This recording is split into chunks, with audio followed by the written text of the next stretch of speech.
Je ne vous apprends rien, les écrans sont partout. Ils ont envahi notre quotidien. On les trouve dans nos salons, dans la cuisine, on les trouve dans nos chambres, on les trouve à l'école et parfois même dès la maternelle. Je parle bien sûr de tout ce qui est écran, télévision, tablette, smartphone, etc. Comme vous, certainement, je les utilise pour travailler, beaucoup, pour m'informer, souvent, et pour me distraire un peu. Mais si on y pense, on se dit tous qu'il y a quelque chose qui cloche avec les écrans. Elle fait peur, cette image, hein ? Et pourtant, elle est devenue notre quotidien. Bien sûr, c'est encore plus effrayant lorsque elle montre nos enfants, hypnotisés, captés, scotchés dans un monde numérique dont il est parfois très difficile de les en faire sortir. On a tous entendu, autour de nous, quelqu'un dire « les écrans, c'est mauvais pour les enfants ». Mais ce qu'on entend moins, en revanche, c'est pourquoi est-ce que ces écrans sont mauvais pour les enfants. Depuis de nombreuses années maintenant, on voit arriver des enfants à l'école qui souffrent de graves problèmes.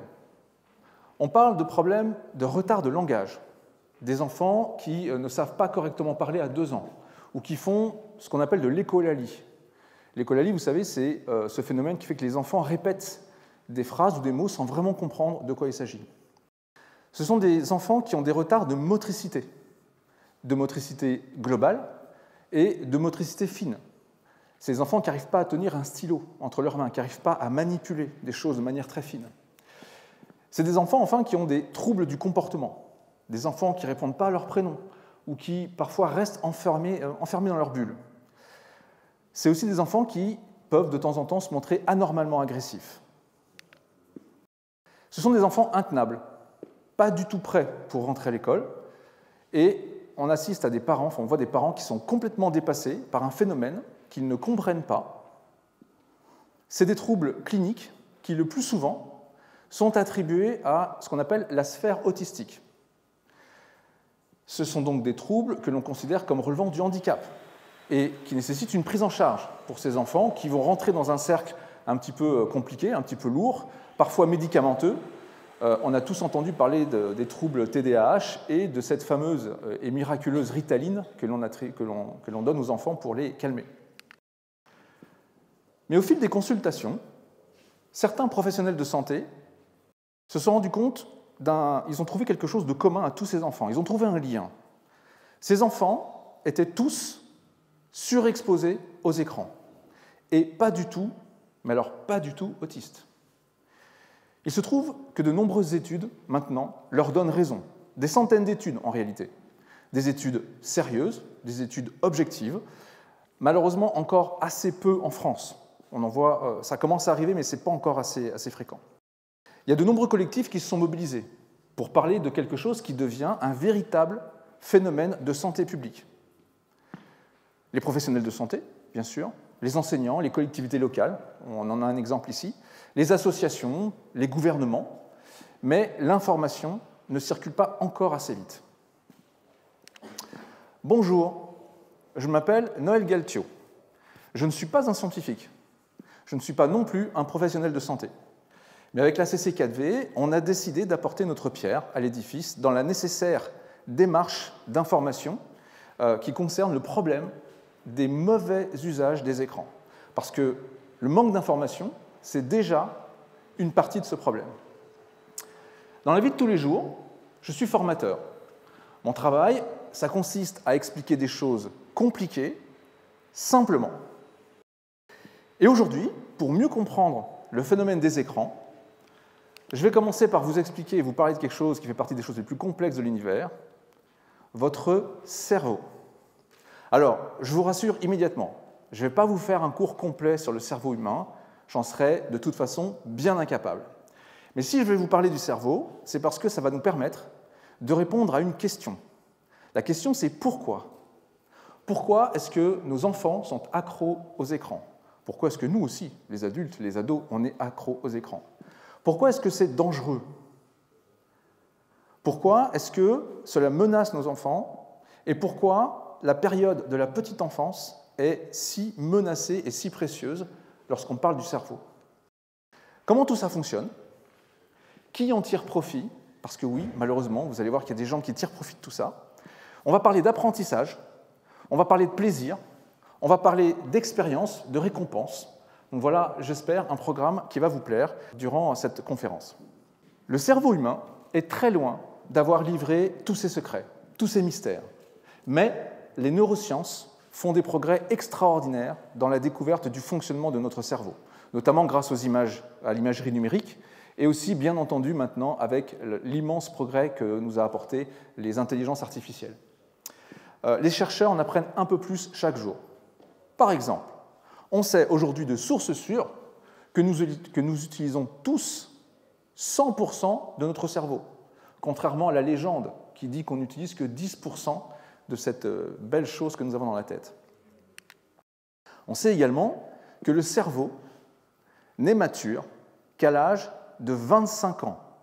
Alors j'en vois parmi vous, aujourd'hui, qui effectivement ont un cerveau pas totalement terminé. Voilà, vous avez les adolescents qui sont ici, un cerveau qui est en cours de développement et qui n'est pas fini. Et puis enfin, on sait aussi, et ça c'est prouvé par la science également, que le cerveau ne sait pas faire deux choses en même temps. Oui, mesdames, ça vous concerne également. Les hommes comme les femmes, le cerveau n'est pas capable de faire deux choses en même temps, même si certains messieurs apprécient de penser ça de temps en temps. Dans les années 1900, on a découvert un truc extraordinaire dans le cerveau humain. C'est ce qu'on appelle le circuit de la récompense. Le circuit de la récompense, c'est quoi? C'est à chaque fois qu'on fait quelque chose qui est bon pour nous, le cerveau nous envoie une petite décharge d'une molécule très spéciale qui s'appelle la dopamine. La dopamine, ça nous donne du plaisir. Et à chaque fois qu'on fait quelque chose de bien, et même quand on ne fait que penser à quelque chose qui nous fait du bien, le cerveau nous envoie cette petite décharge de dopamine. Et la dopamine, le cerveau, il en raffole. Il est complètement accro à cette substance.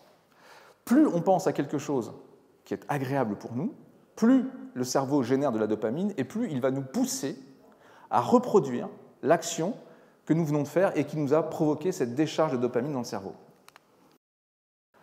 Laissons un petit peu nos cerveaux d'adultes de côté et intéressons-nous à celui des tout-petits.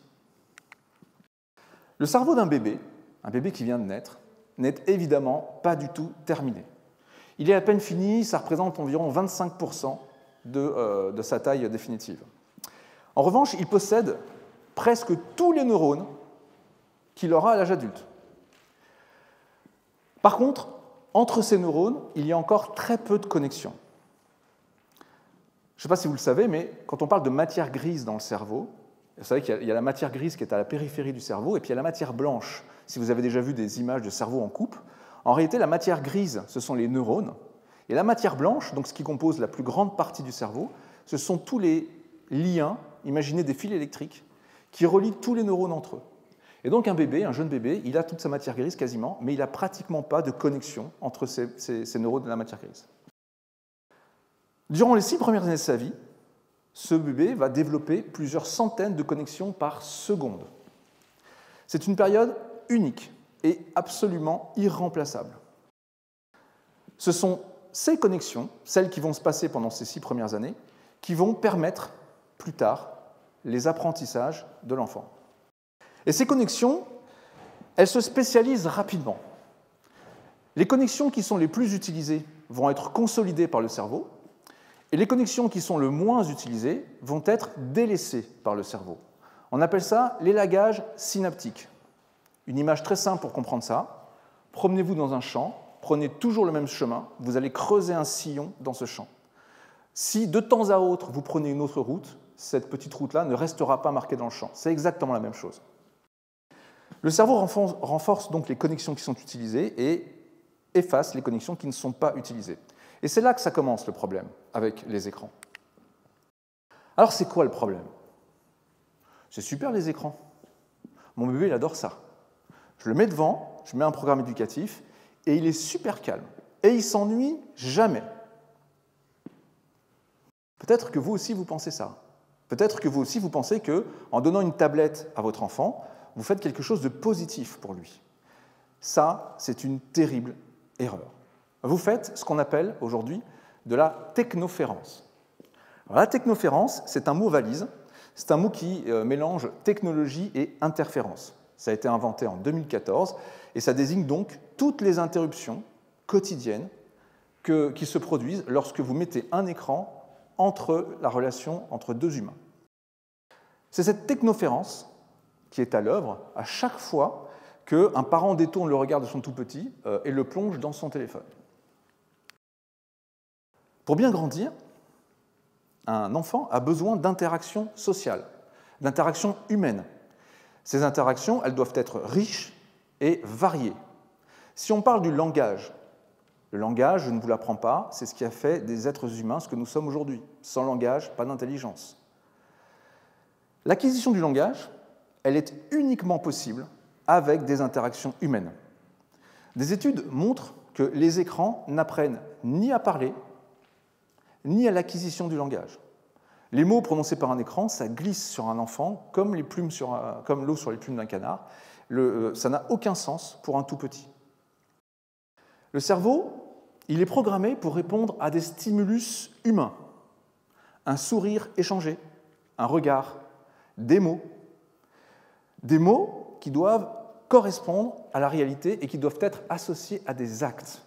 Regarde un oiseau. Tu as froid? Viens, je t'enlève ton manteau. Viens ici, je vais te remettre ta chaussure. Ça permet au petit cerveau de comprendre la réalité qui l'entoure. Les réactions humaines, celles de papa et de maman notamment, vont aider le petit à le sécuriser et à favoriser son bien-être. C'est indispensable à son bien-être. Alors, quand on sait ça, c'est bien. Le savoir, c'est une chose, mais le voir, c'en est une autre. Pour vous montrer la puissance de ce phénomène, on va prendre quelques minutes et on va regarder ensemble une petite expérience qui date de 1970. Ça ne nous rajeunit pas, hein. Moi je venais de naître personnellement. Cette expérience, elle a été réalisée par un psychiatre, il s'appelle Edward Tronick, et c'était censé montrer les phénomènes d'attachement et de sécurisation des tout-petits. Alors, c'est un petit peu dur à regarder, gardez-le en tête, mais ça ne devrait pas être compliqué, on va y revenir juste après. Alors, ici, on a une maman qui interagit avec son bébé, une petite fille en l'occurrence. Donc c'est absolument mignon, hein. Elle fait des sourires au bébé, le bébé lui répond. Il y a cet échange dont on parlait il y a quelques minutes. Le bébé montre le monde qui l'entoure, et maman répond à cette sollicitation. Elle regarde à son tour ce que le bébé lui a montré. On a de nouveau des échanges, physiques, visuels. Et puis soudainement, sans prévenir, maman va détourner son regard et elle va afficher à son enfant un visage totalement inexpressif. Très rapidement, le bébé se rend compte que quelque chose ne va pas. Il va faire tout ce qui est en son pouvoir pour attirer de nouveau l'attention de sa maman. Il montre son environnement. Il lui tend les bras. Et là, il se demande, mais qu'est-ce qui se passe? C'est bon ça.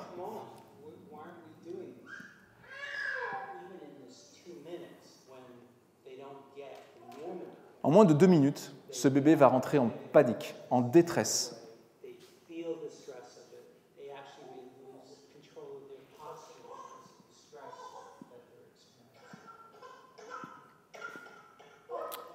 Allez, on arrête là le sujet. Je vous laisse imaginer le courage qu'il a fallu à cette maman pour infliger ça à sa petite fille. Ce qui est intéressant à voir ici, c'est la perte de ce lien entre le regard de sa mère et cette petite fille. Vous avez vu à quelle vitesse ça a pu dégrader le bien-être de cet enfant. Comme quoi, il n'y a pas besoin de les battre pour les faire pleurer. Il suffit juste d'arrêter de les regarder. Une autre caractéristique de base du cerveau et de son développement, c'est que le cerveau, il est littéralement modelé par son environnement. Il est littéralement construit sur la base de toutes les expériences qui sont menées par l'enfant. Pour développer sa motricité, par exemple, eh bien, l'enfant, il doit toucher.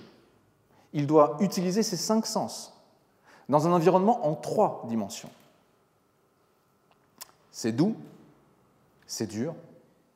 Une pomme, c'est rond, ça pèse un peu lourd, c'est sucré. Ça roule si je la pousse, ça tombe si je la lâche. Toutes ces petites expériences vont contribuer à façonner le cerveau de ce petit enfant. Et toutes ces petites expériences, encore une fois, vont créer ces fameuses connexions, ces fameuses bases nécessaires aux apprentissages. Évidemment, l'expérience est très différente s'il fait tout ça sur un écran. La sensation perçue, la seule sensation perçue, c'est le verre lisse de la tablette et l'effleurement du doigt sur le verre. Il y a une étude américaine qui a montré que les applications d'empilage de cubes sur les iPads, ça ne marche absolument pas.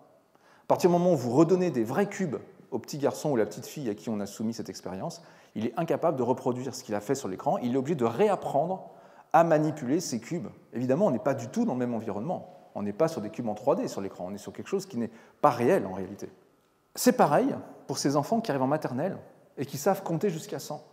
Souvent, les parents s'extasient devant ça. « Super, vous avez vu, mon petit garçon, ma petite fille, sait compter jusqu'à 100. » En fait, il a répété bêtement, pas méchant ce que je dis, il a répété bêtement ce que l'application lui a rabâché tous les jours, mais en fait, l'enfant est incapable de donner 2 cubes si on lui demande 2 cubes, parce que 2, ça ne veut rien dire pour lui. Grâce à des jeux traditionnels, l'enfant va apprendre la persévérance et la frustration. Je teste, je rate, je recommence, avec les encouragements des parents qui, évidemment, vont contribuer à faire prendre confiance à cet enfant. Les jeux éducatifs sur tablette n'apprennent pas la frustration. Ce sont des jeux, des puzzles assistés, des coloriages quasiment automatiques, faits avec un doigt.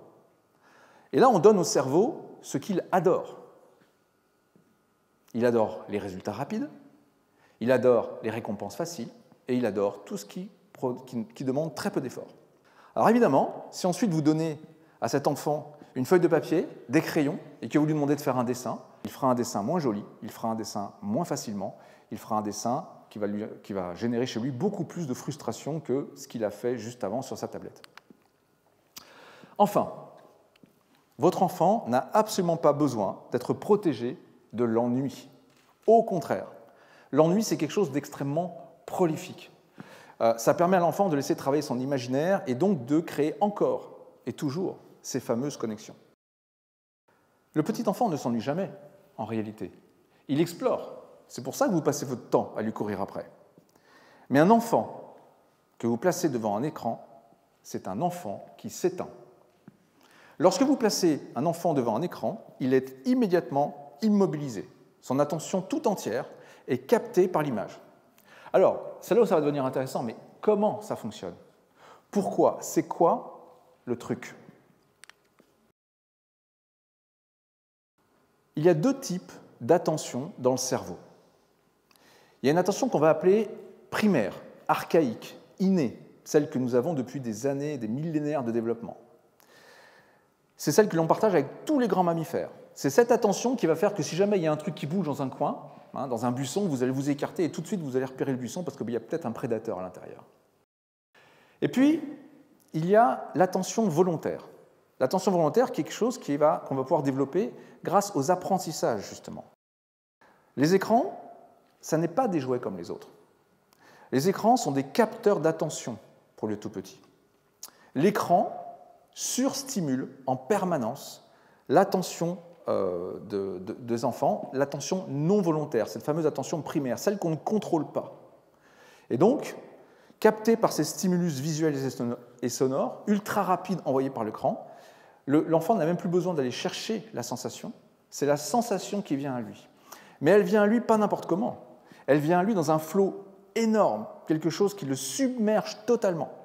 C'est une avalanche d'informations qui est captée par cette partie du cerveau qui est naturellement captée par tout ce qu'on ne contrôle pas, toutes ces choses qu'on lui envoie, et ça donc le submerge. Et ça le plonge dans cet état hypnotique que l'on connaît tous. Et en plus, le problème, c'est que il adore ça. Alors quand je dis qu'il adore ça, en réalité c'est son cerveau qui adore ça. Avant 6 ans, les écrans sont toxiques pour les enfants. C'est pas moi qui le dis, hein. Enfin, je le dis moi aussi, mais c'est surtout un député, lors de la seconde session de la séance de mars 2023, qui le disait. On y étudiait alors une loi qui visait justement à protéger les enfants contre la surexposition aux écrans. Si vous devez garder une information en tête aujourd'hui, avant 6 ans, les écrans sont totalement inutiles pour un enfant. Pire, c'est du poison, ni plus ni moins. Chaque minute que vous laissez qu'un enfant de moins de 6 ans passe devant un écran, c'est autant de savoirs qui seront plus longs, plus compliqués, voire impossibles à acquérir. Ok, mais alors après 6 ans, on fait quoi? Les écrans, c'est bien ou c'est pas bien? C'est compliqué. Il y a d'autres problèmes. Bien entendu, ici, on ne va pas diaboliser les écrans et les technologies numériques. Nous savons tous à quel point ça a bouleversé nos vies, dans les sciences, dans l'éducation, dans le travail, etc. Moi-même, je les utilise beaucoup, tous les jours. Ce dont on va parler ici, c'est de l'utilisation qui en est faite. Et plus précisément, on va parler de l'utilisation excessive des écrans récréatifs. Les écrans récréatifs, hein, que ce soit bien clair pour tout le monde, c'est tout ce qu'on fait sur un écran qui ne permet pas d'apprendre quelque chose. C'est vraiment pour passer le temps, les petits jeux qu'on fait en 5 minutes, ce genre de choses. Alors on parle des enfants, mais on va aussi parler des ados, bien sûr. Et on va parler de tous les dangers que ça représente, cette surexposition. Alors, quand on parle de temps excessif, ça veut dire quoi? Ça veut dire quoi exactement? En France, dès l'âge de 2 ans, et c'est même avant de nos jours, puisqu'il y a des bébés qui passent des journées entières devant les écrans, les enfants passent en moyenne 3 heures devant les écrans.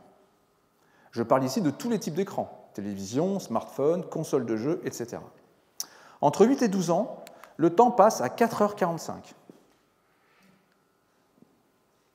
Et à partir de 13 ans, ça grimpe à 6h45.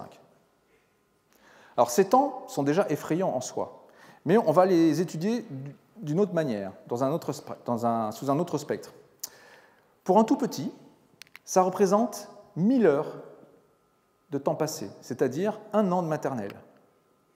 Pour un enfant, c'est 1700 heures par an, soit environ 2 ans d'école. Et pour un ado, c'est 2400 heures par an, soit environ 2,5 années de scolarité. C'est Michel Desmurget, un neuroscientifique de l'INSERM, qui dit cette phrase dans son livre, que je vais lire, « La fabrique du crétin digital ». Il dit « Le temps passé devant les écrans n'est plus seulement excessif, il est carrément irréaliste, hors norme, complètement extravagant. Et le problème, c'est que tout ce temps, il est volé à d'autres activités qui sont primordiales, indispensables pour le développement cognitif des enfants et des adolescents. Depuis 2017 aux États-Unis, la plus vaste étude jamais réalisée sur l'impact des temps d'écran sur les enfants est en cours. Elle va durer jusqu'en 2027. Elle est menée par l'Académie américaine de pédiatrie et elle suit 11 000 enfants, des enfants de 9 à 19 ans. Ça monopolise 22 centres de recherche et un petit budget de 265 millions de dollars. De très nombreux scientifiques français attendent le résultat de ces études avec impatience. On a déjà eu des retours et ils sont pour le moins édifiants. Bien. Maintenant, on va parler un petit peu d'un mythe très répandu concernant les enfants du numérique. Vous savez, c'est ce qu'on appelle les digital natives, hein, les enfants qui sont nés à l'époque du numérique, on les appelle les millennials, on leur donne différents noms. Nos enfants, donc nés à une époque où les technologies sont partout, seraient des sortes de mutants, complètement adaptés à ce nouveau monde. Eh bien non. Grandir avec des numériques, ça ne suffit pas. Ça ne suffit pas à en maîtriser les usages. Cette idée, c'est ce que le sociologue Pascal Plantard appelle le syndrome Obélix. Ce n'est pas parce qu'on est tombé dedans quand on était petit qu'on est capable de gérer tout ça et que tout ça est normal pour eux. Évidemment, les enfants ont besoin d'être formés et accompagnés dans l'usage des outils numériques. L'usage des écrans par les enfants du numérique est essentiellement récréatif. Réseaux sociaux, jeux, sites marchands, SMS, clips, films et séries représentent 97% de l'utilisation qui est faite de ces écrans. Seulement 3% de ce temps est utilisé pour la création de contenu académique, quand ces 3% existent. Et malheureusement, ces 3% bien souvent sont entachés, mélangés, puisque utilisés à d'autres fins également. Pendant qu'on fait des choses qui ne sont pas uniquement récréatives, on a quand même un regard sur les SMS et on a quand même un regard sur les petites vidéos, Snapchat et autres. Alors certes, les enfants du numérique, les millénials, comme on les appelle, sont très à l'aise avec les réseaux sociaux. Mais ils sont totalement incompétents pour traiter les infos qu'ils y trouvent. Les chercheurs de l'université de Stanford disent carrément que ça représente un danger pour la démocratie. Alors, ce n'est pas un gros mot quand je dis incompétent. Ce qu'il faut comprendre quand on dit ça, c'est que pour analyser une information, pour avoir un regard critique, être capable d'analyser ce qu'on trouve sur ces réseaux sociaux, eh bien, il faut un minimum d'analyse, il faut un minimum de culture générale, il faut un minimum de vécu. Et le moins qu'on puisse dire, c'est que nos ados ne sont pas forcément au point là-dessus. Ajoutons à ça qu'ils sont relativement incompétents dans l'utilisation des outils numériques qui, pour le coup, eux, sont utiles. Les tableurs, les traitements de texte, etc. On l'a vu pendant l'épidémie de Covid, ça a été très compliqué, mais pas que les ados, les adultes aussi, parfois, étaient un peu largués. Revenons à notre ami le cerveau. Alors, il y a deux façons de penser. Ce qu'on appelle le système 1 et le système 2. Le système 1, c'est quelque chose qui prend des décisions rapides. Ce sont des décisions qui sont automatiques et souvent inconscientes. Il faut savoir que votre cerveau prend plusieurs milliers de décisions chaque minute. Vous ne vous en rendez pas compte, et heureusement, sinon vous deviendriez fou. Donc il y a plein de choses qui sont de manière automatique. On appelle ça des heuristiques, des raccourcis mentaux. Ça demande peu d'efforts au cerveau, et ce sont plutôt des réactions émotionnelles et instinctives. Le système 1, on s'en sert dans nos tâches quotidiennes et dans toutes les situations d'urgence. Le système 2, il est plus lent, plus rationnel, plus conscient, plus logique. Il demande aussi plus d'efforts cognitifs. On s'en sert pour l'analyse, on s'en sert pour les décisions rationnelles, on s'en sert pour réfléchir. Le système 1, ce système très rapide, il se trompe parfois, il fait des erreurs. Comme je vous le disais, il ne peut pas forcément traiter la multitude d'informations qu'il reçoit. Donc, il prend des raccourcis. Et ces erreurs, ces raccourcis, on appelle ça des biais cognitifs. Et les biais cognitifs, on en a plein. Dans l'image qui est derrière moi, on en a répertorié plus de 200. C'est disponible facilement sur Internet, cette image, si vous la trouvez sur Wikipédia, vous la retrouverez aisément. Alors les biais cognitifs, par exemple, on a le biais d'aversion à la perte. Qu'est-ce que c'est que ce truc-là? Eh bien, c'est ce qui nous fait paraître toujours plus important, ce qu'on risque de perdre, plutôt que ce qu'on est potentiellement en mesure d'avoir. Un autre biais intéressant, c'est l'effet de cadrage. L'effet de cadrage, on est régulièrement manipulé par les médias et par les réseaux sociaux. On va y revenir. Le biais de croyance, qui renforce naturellement ce en quoi on croit déjà, et qui va nous inviter et nous pousser naturellement à donner plus de valeur aux choses qui vont dans notre sens. Prendre des décisions, c'est donc quelque chose de difficile pour le cerveau, surtout si on veut traiter toutes les informations nécessaires à cette prise de décision. Si trop d'infos ou si pas assez de temps pour les traiter, eh bien le cerveau évacue naturellement certains calculs avec ces fameux raccourcis. Les biais cognitifs, on les a hérités de milliers d'années d'évolution. On a tous les mêmes, et ils sont tous pareils. C'est très difficile, mais pas impossible, de lutter contre eux. Par exemple, on peut éviter d'être impulsif, tourner 7 fois sa langue dans sa bouche. Nos grands-mères savaient de quoi elles parlaient quand elles nous disaient ça. On peut aussi prendre le temps d'analyser avant de faire quelque chose. On peut aussi faire preuve d'empathie. Voici une petite expérience pour vous montrer à quel point notre cerveau peut vous tromper. Enfin, votre cerveau peut vous tromper. On connaît tous cette image. On le sait tous que les 3 lignes, elles ont la même largeur. On est d'accord?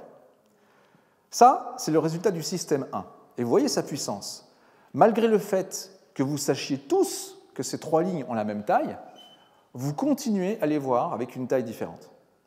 Et pour ceux qui ne me croient pas, elles sont bel et bien de la même taille. Je vois que la foule est en délire et que ça vous a plu, on va faire une deuxième expérience. Je vais demander à la partie gauche de la salle de fermer les yeux. Fermez tous les yeux. Ne trichez pas. La partie droite de la salle, vous allez devoir mémoriser les mots qui vont s'afficher à l'écran. Vous ne dites rien, vous les gardez dans votre tête. On est bien d'accord? Vous êtes prêts?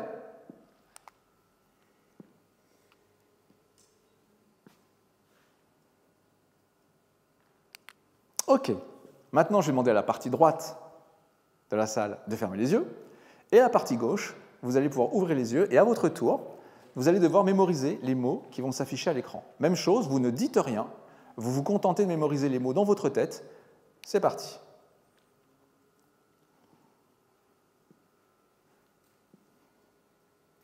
OK. Maintenant, ouvrez les yeux, tous.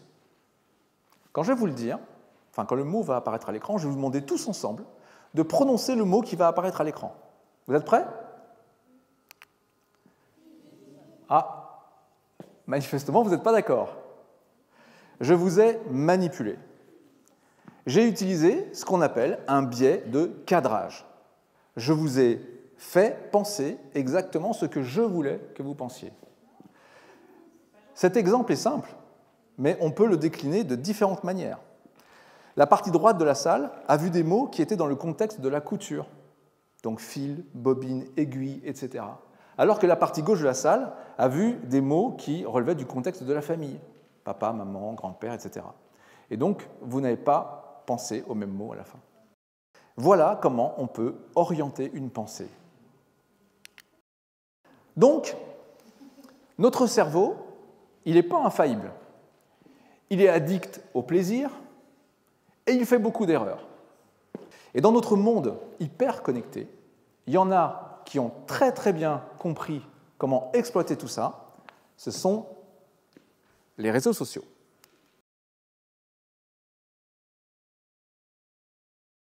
Rendons à César ce qui est à César. Les réseaux sociaux ne sont pas fondamentalement mauvais. Un tissu social, c'est un groupe de personnes qui partagent des intérêts communs. C'est quelque chose qui répond à un besoin fondamental de l'être humain. L'être humain a besoin, depuis toujours, d'appartenir à un groupe, parce que nous sommes des animaux sociaux. On a besoin de ça. La famille, les amis, les membres d'une même classe au collège ou au lycée, les copains du boulot, etc. Tout ça, ce sont des réseaux sociaux avec lesquels on échange tous les jours. Mais ici, c'est plutôt des réseaux sociaux numériques dont on va parler. C'est une bien meilleure définition pour Facebook, Snapchat, Instagram, TikTok et les autres. Il y a deux principaux problèmes avec les réseaux sociaux. Le temps qu'on y passe, volontairement et involontairement, et surtout involontairement, et puis les effets psychologiques et mentaux sur le cerveau des utilisateurs, et notamment chez les plus jeunes. Rappelons un détail important. En France, les réseaux sociaux sont interdits aux enfants de moins de 13 ans. Après 13 ans, c'est aux parents d'autoriser ou non l'utilisation de ces réseaux sociaux. Et à partir de 15 ans, on parle de la majorité numérique, l'enfant qui peut s'inscrire seul, mais est-ce que vous saviez que cette limite de 13 ans ne repose sur absolument rien de scientifique, rien de médical? Ça vient d'une loi américaine qui est sortie en 1998, au début d'Internet en fait, pour protéger déjà les enfants contre les publicités. Mais on est d'accord que 1998, c'est la préhistoire pour Internet. C'est donc pas pour rien que tous les professionnels de santé veulent remonter cet âge. 13 ans, c'est beaucoup trop jeune. Sans compter que ça entre en contradiction, mais en France, on est spécialiste des contradictions, ça entre en contradiction avec le RGPD, qui dit qu'on n'a pas le droit de divulguer des informations personnelles en dessous de 16 ans. Ce qui exclut donc normalement les réseaux sociaux pour les enfants, qui ne devraient pas pouvoir divulguer ainsi des choses sur les réseaux. Sauf si l'accord est donné par les parents, dès 13 ans, Et là, on sait que les enfants, dans ces cas-là, savent être très persuasifs. Mais le problème est encore plus grave qu'on ne le pense. Une récente étude publique de la CNIL a indiqué en 2021 que les premières inscriptions à un réseau social commencent à, votre avis, quel âge? 10 ans? 8 ans et demi. 8 ans et demi. Et là, on a envie de se dire, que fait la police? Et soyons raisonnables, hein, on a plutôt envie de se dire, que font les parents à ce moment-là? On va parler un petit peu de la technologie et des mécaniques de ces réseaux sociaux. Comment est-ce que ça marche? Comment est-ce que les réseaux sociaux gagnent de l'argent? Et quand on parle d'argent, on parle de combien? Les réseaux sociaux produisent plus de richesses que n'importe quelle industrie dans toute l'histoire de l'humanité. Ils sont en tête, partout, vous pouvez vérifier, ils sont en tête. Juste un exemple, Facebook. Facebook revendique 3 milliards d'utilisateurs. Et chaque utilisateur lui rapporte 11 $ par an, soit la bagatelle de 33 milliards de dollars chaque année. Et pour info, Meta, la maison mère de Facebook, possède également Snapchat, Instagram, WhatsApp et Messenger. On rajoute 3 milliards d'utilisateurs. J'en vois quelques-uns qui froncent les sourcils. Vous vous dites, mais Facebook, c'est gratuit. Qu'est-ce que c'est que cette histoire? D'où il vient cet argent? Si c'est gratuit, c'est que c'est vous le produit. Vous la connaissez la phrase, on a tous entendu cette phrase. Ce que nous donnons aux réseaux sociaux, c'est notre attention. L'attention, c'est la ressource naturelle et gratuite la plus rentable de tous les temps. Et on leur donne aussi nos données personnelles. Les réseaux sociaux utilisent des algorithmes parmi les plus complexes en intelligence artificielle et en analyse du comportement pour exploiter toutes nos petites failles. Les petites failles, c'est ce qu'on a évoqué tout à l'heure, hein, toutes nos faiblesses, notre addiction au plaisir, etc. Donc ils sont devenus professionnels là-dessus, ça s'appelle la captologie. Ça a été inventé en 1996, et son papa, B.J. Fogg, il a écrit un bouquin. Le bouquin dit « Utilisez les ordinateurs pour changer ce que nous pensons et faisons ». Tout est dit. Tout est dans cette simple phrase. Mais j'entends déjà des personnes qui me disent « Mais non, mais mon compte à moi, il est privé, je ne partage rien sur Facebook, je fais très attention ». Les données personnelles, ce n'est pas que votre nom, ce n'est pas que vos photos ou votre adresse email. À chaque fois que vous cliquez sur « J'aime », à chaque fois que vous cliquez sur une icône triste, en colère ou sourire, à chaque fois, vous envoyez une information. Les réseaux sociaux savent absolument tout de vos agissements. Ils savent combien de temps vous regardez une vidéo, quel type de vidéo vous regardez. Est-ce que vous l'avez regardée en entier ou pas? Sur quel sujet elle traite? Quelle réaction vous avez eue? Quels sont les types de contenus que vous regardez? Sur quelle pub vous avez cliqué? Etc. etc. Ça, c'est de l'or pour les réseaux sociaux. Et ça s'appelle le ciblage comportemental. Quand on sait ce que vous aimez, on sait quelle pub vous montrez, et on est même en capacité de prédire vos comportements. Ça vous étonne? Il y a une étude américaine qui a démontré qu'un ordinateur a besoin de 10 j'aime sur Facebook pour vous connaître mieux qu'un collègue de bureau. 70 j'aime sur Facebook et l'ordinateur vous connaîtra mieux qu'un membre de votre famille. Qu'un ami, pardon. 150 clics, il vous connaîtra mieux qu'un membre de votre famille.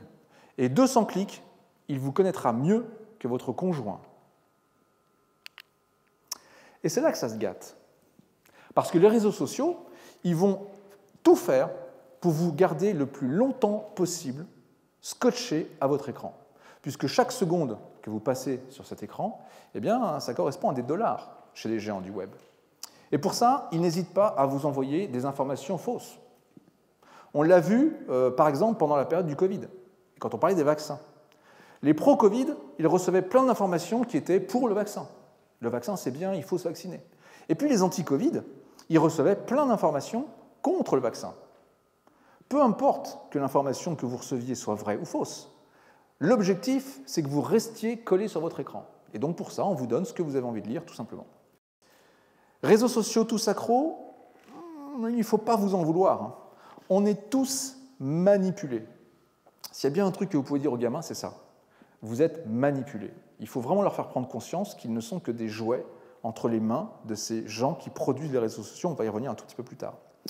Parce que l'addiction qui est engendrée par les réseaux sociaux, ce n'est pas un effet secondaire, ce n'est pas quelque chose de pas contrôlé, ce n'est pas arrivé comme ça.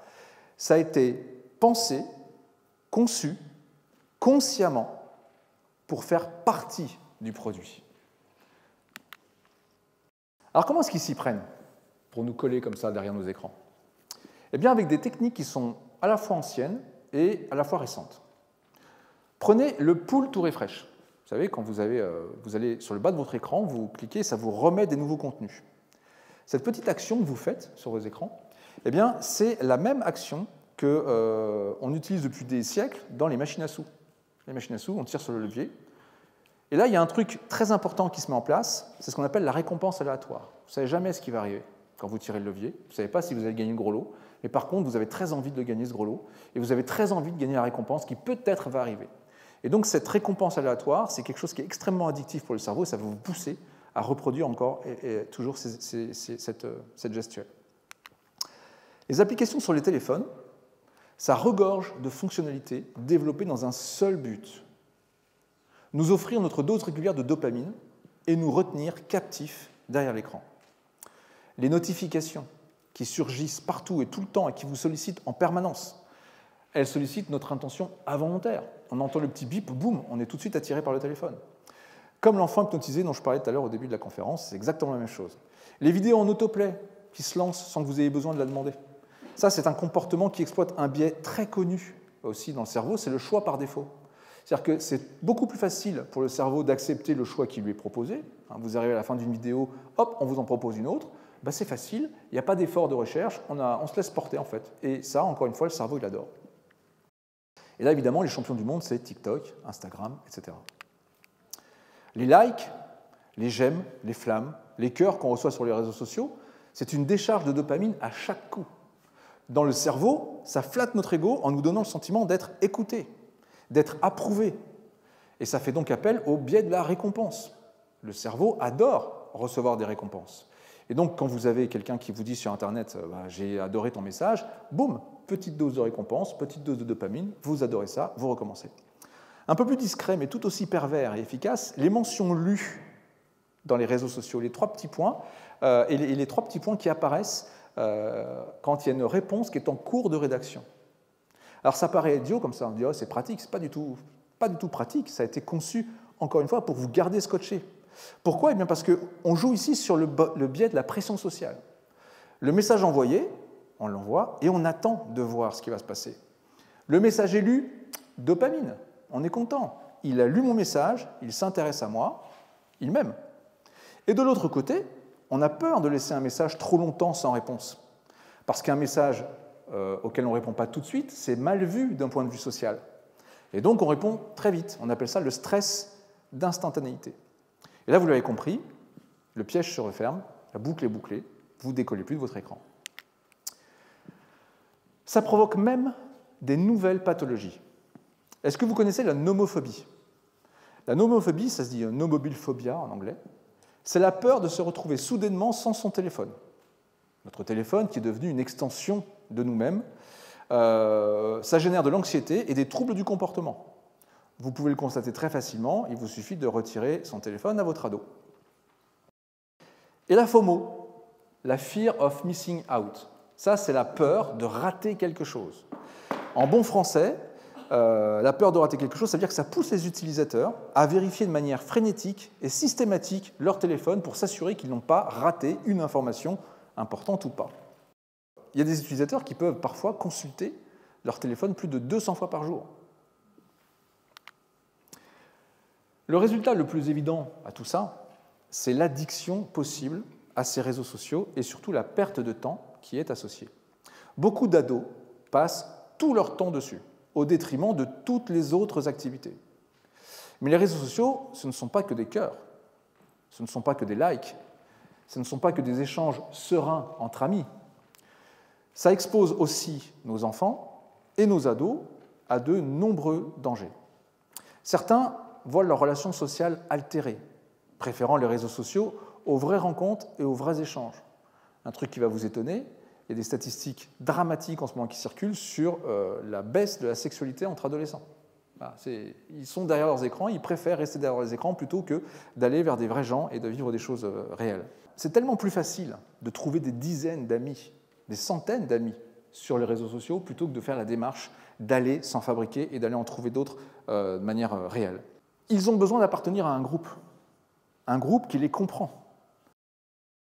Ce groupe, c'est une tribune acquise, facilement acquise. Et donc, je vous donne un exemple très bête, le message qui part, « Ouais, ma mère, elle est nulle », et là, ils reçoivent 1000 réponses. « Ouais, t'as raison, les parents, c'est tous des bip ». C'est donc cette immense tribune totalement acquise écarte parfois les enfants de leurs parents. Il y a aussi la cyberintimidation. Alors ça, c'est un des grands dangers, c'est un des dangers les plus répandus sur les réseaux sociaux. Ça peut se produire sous la forme de harcèlement, de moqueries, de menaces ou d'insultes en ligne. Ça peut aussi avoir, bien évidemment, un impact négatif sur l'estime de soi et sur la santé mentale des ados. L'estime et l'image de soi, c'est un autre très grand problème. Les réseaux sociaux poussent à nous montrer sous notre meilleur jour. À chaque fois que les gens postent des photos sur les réseaux sociaux, ils montrent la meilleure photo de leur mois idéal. C'est un mois fantasmé qui n'existe pas. Mais ça ne nous représente pas tel qu'on est, mais tel que nous aimerions être. C'est un problème présent chez les garçons, bien sûr, mais surtout chez les filles. La comparaison sociale altère l'estime de soi qui baisse proportionnellement à l'utilisation des réseaux sociaux. À 10 ans, 3 petites filles sur 4 aiment leur reflet dans le miroir. Elles ne sont déjà plus que 1 sur 3 à 13 ans. Pire, entre 13 et 15 ans, 1 fille sur 3 a honte de son image. Le premier filtre qui est utilisé sur des applications type Snapchat ou autres, pour améliorer son image, il est utilisé à 10 ans et demi. 63% des filles qui passent plus de 2 heures sur les réseaux sociaux par jour se trouvent plus laides que les autres. Ça peut générer de la dépression, de l'anxiété, et les utilisateurs chroniques peuvent parfois conduire à des comportements extrêmement dangereux. Suicide, mutilation, et j'en passe. Je ne sais pas si vous avez entendu, là, dernièrement, TikTok vient d'être attaqué en justice par 7 familles, 7 jeunes filles qui ont subi des pressions au travers de ces réseaux sociaux. Sur les 7 jeunes filles, il y en a 2 qui se sont suicidées, vraiment. Il y en a 4 qui ont tenté de le faire, et la dernière est anorexique. Donc c'est un vrai problème avec des vrais effets. Donc je le disais, sur les réseaux sociaux, chacun partage les meilleures parties de sa vie, et le cerveau humain est ainsi fait que nous passons notre temps à nous comparer aux autres. C'est comme ça qu'on fonctionne. Dans un milieu restreint, un petit comité, la comparaison, c'est source de progrès et de remise en question. Mais quand cette comparaison se fait avec des milliers de personnes, forcément, elle est plus source d'angoisse et de frustration. Comme on se compare tous à ces merveilleux moments vécus par d'autres, eh bien, on les compare aux mauvais aspects négatifs, aux aspects négatifs de notre vie. Pourquoi est-ce que je ne suis pas aussi belle que cette fille-là? Pourquoi est-ce que ma vie elle est aussi nulle que ça? Vous pensez que nos ados exagèrent quand on parle de ça? Pas du tout, en fait. Le cerveau d'un ado, il est coupé en deux. Il y a une partie qui gère les émotions, qui est totalement fonctionnelle, à 100%, et elle marche vraiment du feu de Dieu. C'est la partie des émotions. La seconde partie, la partie préfrontale, c'est celle qui gère la partie contrôle, celle qui raisonne, celle qui réfléchit. Et elle n'est pas du tout terminée, cette partie-là. Comme je le disais au tout début, elle sera terminée à 25 ans. Et donc, elle n'est pas du tout capable de gérer le flux d'émotions que l'ado subit, et c'est pour ça que ce qui pilote un ado, eh bien, ce sont ses émotions. Les adultes disent souvent, les ados font n'importe quoi. Mais non, en fait, c'est parce que ce sont les émotions qui les pilotent. Et encore une fois, ces émotions, c'est ce qui est en jeu sur les réseaux sociaux. Sans s'en rendre compte, nos jeunes peuvent également partager des informations personnelles, telles que leurs adresses, les photos de leur chambre, le numéro de téléphone ou l'adresse de leur école. Cette divulgation de données, ça peut conduire à des vols d'identité, à des agressions physiques. Ils peuvent parfois entrer avec des personnes inconnues, dangereuses, voire des prédateurs sexuels. Il y a une statistique effrayante qui dit que lorsqu'un enfant est sur un réseau social, il est systématiquement à moins de 6 clics d'un prédateur sexuel. Sur ces réseaux, tous les types de contenus sont librement accessibles. Il n'y a pas de contrôle. Violence, sexe, drogue, des penchants qui pourront, le cas échéant, être accentués par des influences négatives. Voilà un bien sombre tableau, n'est-ce pas? Mais dites-moi, les créateurs de ces réseaux sociaux, à votre avis, qu'est-ce qu'ils en pensent? Parce qu'ils ont des enfants, eux aussi, a priori. Sean Parker, ancien président de Facebook, il disait en novembre 2017 « Le processus de réflexion qui a conduit à la création de ces applications était de savoir comment est-ce que l'on peut consommer autant de votre temps d'attention consciente que possible. » On revient sur ce que je disais tout à l'heure, ce n'est pas un hasard, hein, ça a été conçu pour ça. Et juste après, il a ajouté « Dieu seul sait ce que ça fait au cerveau de nos enfants ».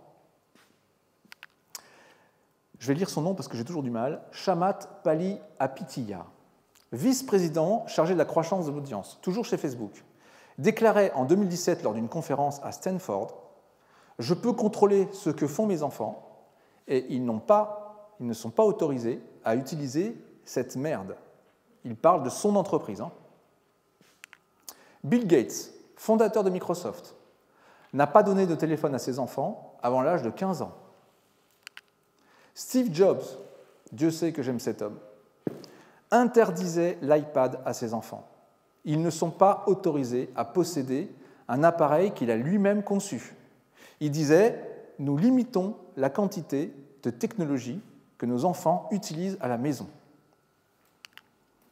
Luc Julia, Cocorico, c'est un Français.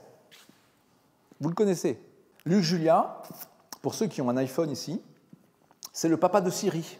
C'est lui qui a inventé Siri. Et il confiait, il n'y a pas très longtemps, que dans la Silicon Valley, tous les enfants des patrons de la high-tech n'ont pas accès au réseau, ni aux écrans, et qu'ils vont dans des écoles spécialisées sans ordinateur. Incroyable, hein? Vous ne me croyez pas?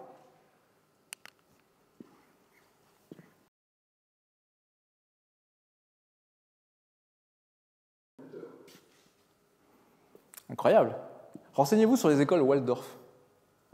Si les parents de la Silicon Valley sont si prudents, c'est pour de bonnes raisons.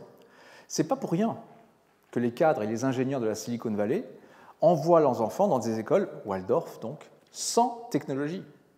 Tableau noir, craie, ils font du jardinage, du tricot, et ils ne font absolument pas d'écran. Par exemple, les fondateurs de Google, Sergey Brin et Larry Page, Jeff Bezos d'Amazon, Jimmy Wales de Wikipédia, sont tous allés dans des écoles sans écran. La Chine, elle répand en Europe son réseau, TikTok, dans lequel elle déverse des contenus totalement abrutissants, alors que sur son territoire, TikTok est ultra contrôlé, ne diffuse que des contenus pédagogiques pour leurs enfants. Et je vous le disais, il y a 7 familles qui viennent d'attaquer TikTok pour ce qu'on a évoqué tout à l'heure. Donc là, vous voyez, on a un parfait exemple avec TikTok d'un réseau qui a été conçu pour nuire vraiment à nos ados. Bon, là, c'est encore autre chose que c'est carrément de la politique. Si certains sont encore en poste, je parle de ces ingénieurs qui ont travaillé sur le développement de toutes ces technologies, il y en a d'autres qui ont quitté ces industries et qui aujourd'hui travaillent, sont devenus des repentis un petit peu, et qui tentent de lutter contre leur propre création. Par exemple, est-ce que vous savez qui est Asia Raskin? Je pense que ce nom n'évoque absolument rien pour tout le monde. C'est l'inventeur de l'Infinite Scroll. Tout à l'heure, je vous disais que parfois, il faut aller en bas de l'écran pour rafraîchir l'écran, mais vous avez plein d'applications, vous n'avez plus besoin de le faire. Vous déroulez et vous avez immédiatement de nouvelles vidéos, de nouveaux articles, ça ne s'arrête jamais. C'est lui qui l'a inventé. Il a calculé le temps que son invention a fait perdre à l'humanité. Alors, je vous le dis tout de suite, vous n'êtes pas prêts. C'est l'équivalent de 200 000 vies humaines par jour. Si vous voulez en savoir plus sur ces repentis du numérique, je vous conseille de regarder le documentaire là, qui est affiché ici, qui s'appelle « Derrière nos écrans de fumée », c'est sur Netflix. C'est extrêmement intéressant. Certains professionnels de l'addiction ont des propos qui sont beaucoup plus durs pour tenter de nous faire comprendre à quel point c'est dangereux.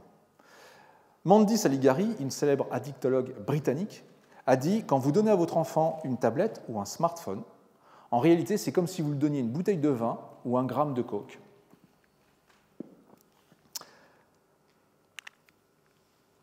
Les jeux vidéo. Vaste sujet. Alors, on entend tout et n'importe quoi sur les jeux vidéo. Évidemment, les jeux vidéo n'échappent pas à tous les problèmes qu'on a évoqués depuis tout à l'heure. Le temps excessif, qui vient grignoter sur les autres activités, les troubles du sommeil, les troubles de sociabilisation, la dépendance, etc. Petite information, l'organisme mondial, l'OMS, l'Organisme mondial de la santé, a reconnu le trouble du jeu vidéo, le gaming disorder en anglais, comme une pathologie à part entière en 2018. Voilà. Donc c'est un vrai problème de santé qui a été reconnu. Cependant, comme tous les autres usages numériques, que ce soit en termes de temps d'utilisation ou de contenu, il faut faire preuve de bon sens. J'ai entendu plein de fois dire « oui, mais les jeux vidéo, ça apprend les réflexes, ça apprend à réagir vite, ça apprend à réfléchir vite, etc. » Il y a un truc, ça c'est complètement faux, puisque ce qu'il faut bien comprendre, c'est que tout ce qu'on apprend dans un jeu vidéo, ça n'est pas transposable. Qu'est-ce que ça veut dire, ça? Ça veut dire que dans un jeu vidéo de tir, par exemple, où un gamin passe sa journée à tirer dans tous les sens parce qu'il y a des trucs qui bougent dans tous les sens, on est bien d'accord que dans sa vie de tous les jours, ça, c'est des compétences qui ne lui serviront jamais, puisque dans la vraie vie, ça n'arrive pas, ça. Donc c'est là où il faut comprendre que non transposable, ça veut dire que même si on apprend des choses dans les jeux vidéo, ça n'est pas transposable dans la vie réelle. Ça, c'est important.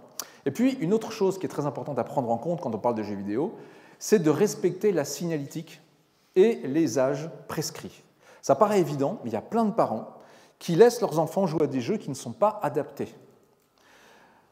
Ouais, mais tu sais, mon copain, lui, il y joue, alors moi aussi je peux y jouer, etc. Vous voyez exactement ce que je veux dire par là. Pourtant, il y a certains jeux vidéo qui donnent des accès à des contenus violents, voire ultra-violents, sexuels, effrayants, etc. Le respect de l'âge, c'est quelque chose de primordial. Il est important que les parents respectent ces fameuses étiquettes. Surtout, il faut qu'ils se documentent sur les jeux qu'ils mettent entre les mains de leurs enfants. Parce que la plupart du temps, ils n'ont aucune idée de ce qui se passe vraiment dans ces jeux vidéo. Le docteur Olivier Révol, il est chef de service en psychopathologie du développement de l'enfant au CHU de Lyon. Et il nous parle d'un jeu qui fait fureur parmi nos ados, qui s'appelle Fortnite. Et il dit « J'ai jamais vu un jeu aussi addictogène que celui-là. Fortnite, c'est un jeu parfait pour rater une année scolaire. C'est un jeu interdit aux moins de 12 ans. Les enfants, ils sont scotchés à ce jeu. C'est beau, c'est addictif, ça use de tous les principes addictogènes qu'on a vus depuis tout à l'heure, et c'est aussi quelque chose d'un petit peu violent. Alors là, je vais demander aux enfants de moins de 12 ans de ne pas regarder l'écran, fermer les yeux, fermer les oreilles, puisque ce n'est pas pour vous.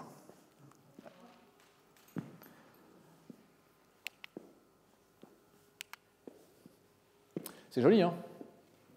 Plein de couleurs. Bon, ça commence à tirer un peu dans tous les sens. On abat des gens, bon, voilà. Mais là, vous ne rêvez pas. Hein. Ce que vous êtes en train de voir là, ce sont 2 joueurs qui sont en train de s'acharner à coups de pioche sur un autre joueur pour le dépouiller de ses biens, à coups de pioche. Et nos enfants peuvent y jouer à partir de 12 ans. Vous pouvez rouvrir les yeux, les enfants, c'est bon. Un autre jeu pour lequel je ne montrerai pas d'image, c'est GTA. Sans aucun doute, un des jeux les plus violents auxquels s'adonnent nos enfants. Interdit aux moins de 17 ans aux États-Unis, 18 ans aux États-Unis, 17 ans en France. Bon, on est beaucoup plus laxiste. C'est un mélange de sexe, de drogue et d'ultra-violence dans lequel on passe ses journées à tuer et à violer tout ce qui bouge. On peut aussi y piloter un tank en pleine rue ou tuer des prostituées à coups de marteau, au choix. C'est un jeu, hein. Si, je vous assure, c'est fait pour s'amuser et se détendre. Je vous laisse imaginer l'impact que peut avoir ce type de jeu sur le cerveau d'un adolescent en pleine construction. Alors évidemment, tous les enfants qui jouent à des jeux vidéo ne deviennent pas des monstres. Mais il faut bien comprendre une chose, c'est que quand on passe ses journées à tabasser d'autres personnes avec des pioches et autres machins, il ne faut pas s'étonner, il y a de grands risques quand même, qu'une certaine forme d'agressivité naisse dans la vraie vie de tous les jours.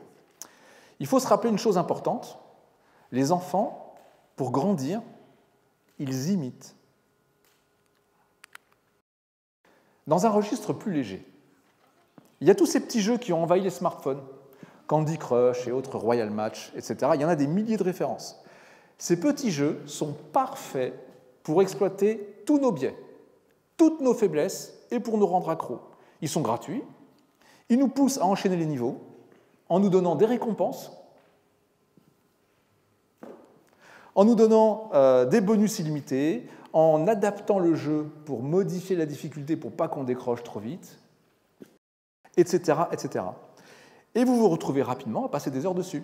Ces jeux se rémunèrent soit par la publicité, une publicité que l'on ne contrôle pas, donc il peut arriver n'importe quoi. Votre gamin joue à Candy Crush et soudainement il a une petite publicité pour aller voir sur un site X ou ce genre de choses.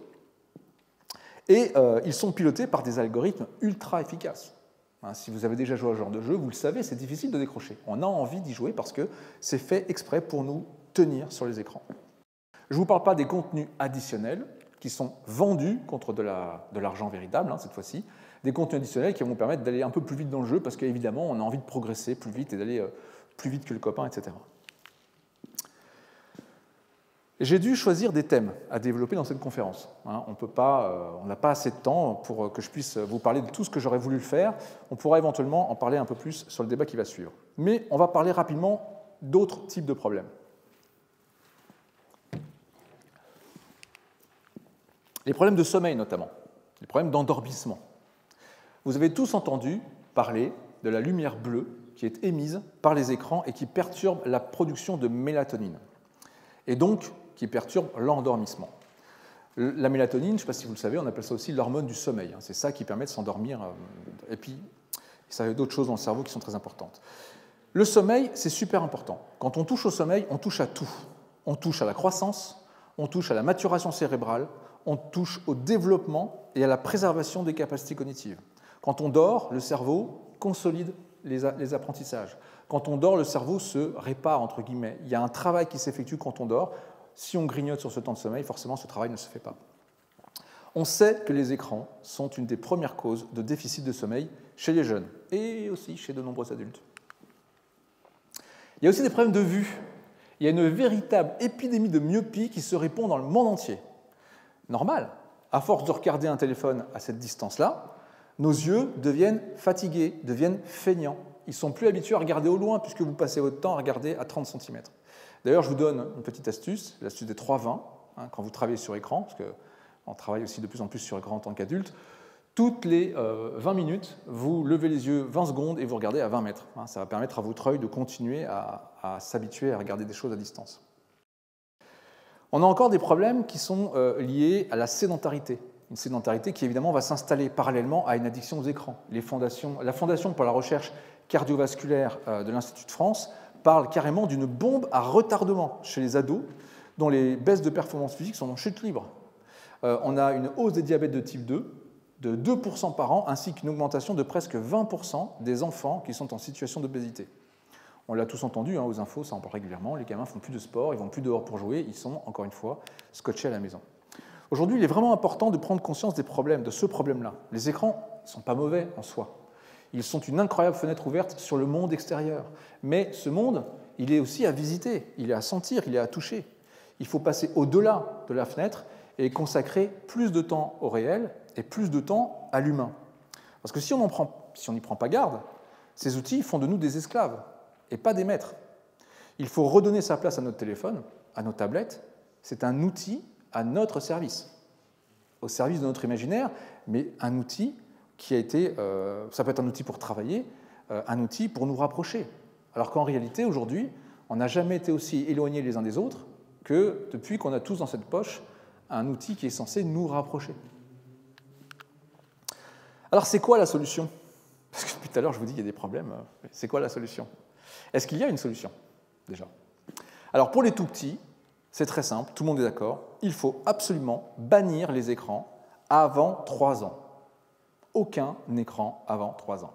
Et il ne faut pas dépasser plus de 15 minutes par jour entre 3 et 6 ans. Voilà. Et ces 15 minutes, elles sont évidemment accompagnées. On ne met pas le gamin tout seul devant un écran à ce moment-là. Un petit enfant n'a absolument pas besoin de ces outils numériques pour grandir. Vraiment, ils lui feront plus de mal que de bien. En tant que parent, il faut aussi essayer, tant que faire se peut, de donner l'exemple. On ne peut pas utiliser un écran en présence des enfants en permanence et après leur dire de ne pas le faire. Donc il faut essayer d'être un petit peu cohérent là-dessus. Ça concerne aussi la télévision en arrière-plan pour les tout-petits. Même s'ils ne la regardent pas, un tout-petit qui est dans une pièce où il y a une télé qui tourne, son attention est captée par cette télévision. Ça ne se voit pas, mais pourtant c'est vrai, c'est ce qui se passe. Et encore une fois, son développement va être ralenti à cause de ça. Pour les enfants, pas de téléphone avant 15 ans semble être une bonne solution. Mais je sais qu'elle n'est pas du tout, mais alors pas du tout, facile à mettre en œuvre. Le pédiatre Serge Tisseron a émis les célèbres recommandations 3, 6, 9, 12. Il doit y avoir quelque part par là des fascicules qui traînent. C'est un bon guide, mais ce n'est pas forcément facile à mettre en place, surtout quand on a des enfants d'âge variés dans la même famille. La psychologue clinicienne Sabine Duflo, elle a créé la signalétique 4 pas. Ça, c'est normalement affiché pratiquement dans toutes les PMI de France. Ça s'applique facilement et ça s'applique à tous les enfants. Pas d'écran le matin avant d'aller à l'école. Ça, c'est une catastrophe. L'attention dont disposent les enfants, elle est très limitée. En quelques minutes d'écran le matin, ça peut consommer son capital d'attention pour la journée. On parle là des résultats scolaires, de l'attention qu'on est capable de mener à l'école. Vous le savez, les gamins ils sont plus attentifs le matin que l'après-midi, tout simplement parce que le capital d'attention, il a baissé. L'après-midi, il n'existe plus. Pas d'écran pendant les repas. Évidemment, il faut privilégier ces moments pour les échanges. C'est valable aussi pour les grands. Pas d'écran avant de se coucher, pour éviter les problèmes de sommeil, lumière bleue, mélatonine, on en a parlé tout à l'heure. Et puis pas d'écran dans la chambre. Alors, vous les parents, vous devez vraiment contrôler le temps passé devant ces écrans, mais surtout les contenus. Si l'écran est dans la chambre, vous n'avez aucun contrôle sur ce que le gamin peut regarder. Alors, il y a des tas de solutions qui existent, les contrôles parentaux, les limitations d'usage. Vous pouvez, par exemple, tout couper à partir de 22h, 21h, etc. Donc, il y a moyen de travailler là-dessus. La chambre, ça doit rester un sanctuaire. Ça doit vraiment rester un endroit où l'enfant va s'y retrouver pour travailler. Ça peut être aussi un endroit où il va pouvoir justement développer son imaginaire, jouer avec ses jouets, faire autre chose que de regarder une tablette ou un écran. Les écrans sont évidemment des outils extraordinaires. Et comme tous les outils, ils doivent être bien utilisés. Il est désormais convenu que confier un écran à un enfant en bas âge, ça ne lui apporte absolument rien. Je l'ai déjà dit, mais je le répète, je martèle un peu l'info pour que ça rentre. Si ce n'est des effets délétères. Vraiment, c'est ça qu'il faut garder en tête. Donner un écran à un petit, ça va lui faire du mal. Les écrans, c'est comme les bonbons pour le cerveau. En tant que parent, ça ne vous viendrait pas à l'idée de laisser un grand bol de mousse au chocolat et plein de Smarties en permanence et H24 sur une table et laisser le gamin se gaver de bonbons toute la journée. Eh bien, les écrans, c'est la même chose. Il faut vraiment distribuer ça avec parcimonie. Après, évidemment, tout est une question d'équilibre. Il est important aussi que les adultes prennent conscience de leurs propres addictions. Évidemment, de manière à ne pas trop y succomber devant les enfants, et notamment pour les tout-petits. Pour les tout-petits, il est impératif de ne pas laisser un écran s'interposer entre vous et l'enfant. Rappelez-vous de l'expérience Still Face. C'est ce qui se produit à chaque fois qu'un écran s'interpose entre une maman et son enfant.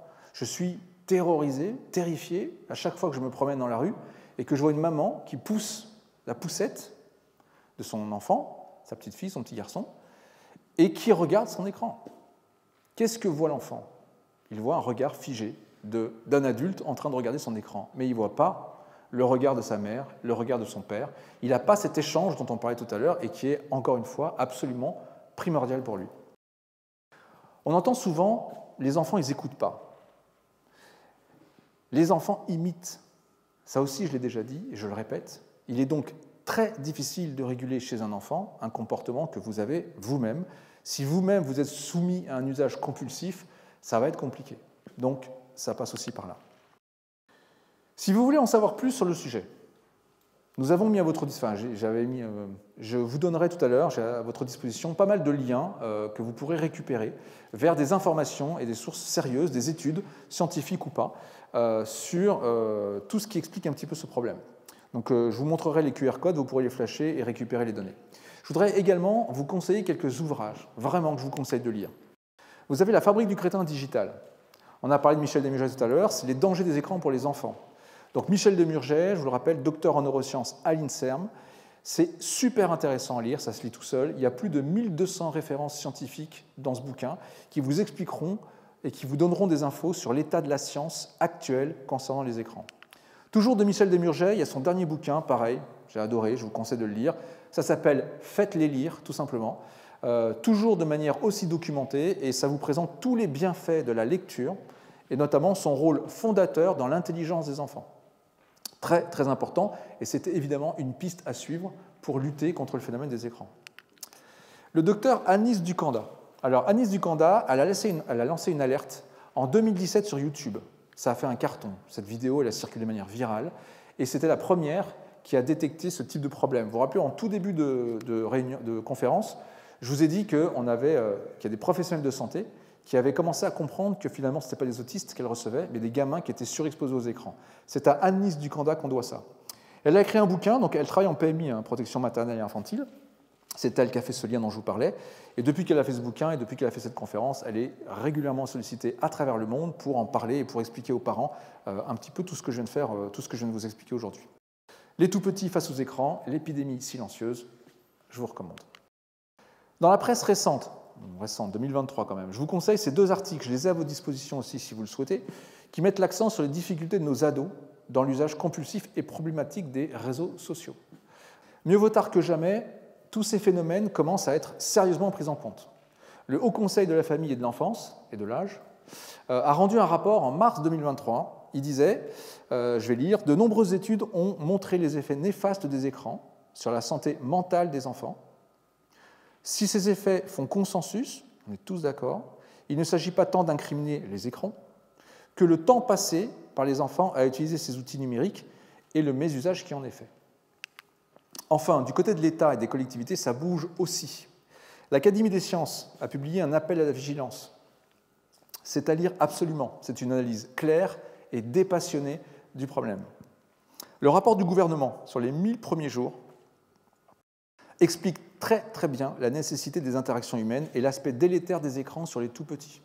C'est aussi un document que je vous conseille de lire. Et enfin, tout récemment, comme je le disais, il y a une proposition de loi qui vise à mettre en œuvre une politique de prévention de la surexposition des écrans aux enfants, qui est sortie, et qui dit enfin prendre en compte ces risques désormais identifiés. Tout dernièrement, le rapport Enfants et écrans à la recherche du temps perdu souligne l'importance d'agir pour limiter les effets négatifs de la surexposition des écrans pour les enfants. Il appelle à une implication de tous les acteurs, que ce soit les parents, l'État, etc., les collectivités et autres. Malheureusement, même si le titre du document sonne un petit peu comme du Proust, il est très peu connu encore ce document. D'ailleurs, si je vous demande si l'un d'entre vous avait entendu parler de ce document, je doute qu'il y ait quelqu'un qui l'ait déjà vu. Ils n'ont pas fait de com dessus, donc on voit qu'il n'y a pas d'efforts qui ont été faits. On aurait pu faire un document un peu joli, un peu sympa, qui donne envie de le lire, mais non, c'est un pauvre document Word sur lequel il n'y a eu aucune communication, et pourtant, le contenu de ce document est super intéressant. Donc je vous conseille également de le lire. Et c'est pour ça que ce type de conférence est important, parce qu'il faut quand même continuer à en parler. Le site gouvernemental, enfin, pour terminer, « Je protège mon enfant », donne beaucoup d'informations sur la qualité, des informations de qualité sur les risques liés aux écrans, sur la pornographie en ligne, etc. J'aime beaucoup l'image qu'ils utilisent aussi dans ce document-là, sur ce site-là. Ils font une analogie avec les enfants qui apprennent à nager. Quand on apprend un enfant à nager, on ne le jette pas dans un bassin et puis on s'en va. On accompagne le gamin, on lui apprend à nager, on lui explique que c'est dangereux, on lui explique qu'il ne faut pas qu'il aille là, etc. Eh bien, les écrans et Internet en général, c'est la même chose. Donc j'ai trouvé ça plutôt bien et c'est plutôt bien rédigé. Après quelques minutes de pause, je vous propose, si vous le souhaitez, pour ceux qui le désirent, on pourra débattre un petit peu de ces différents sujets. Et je vous remercie de votre attention.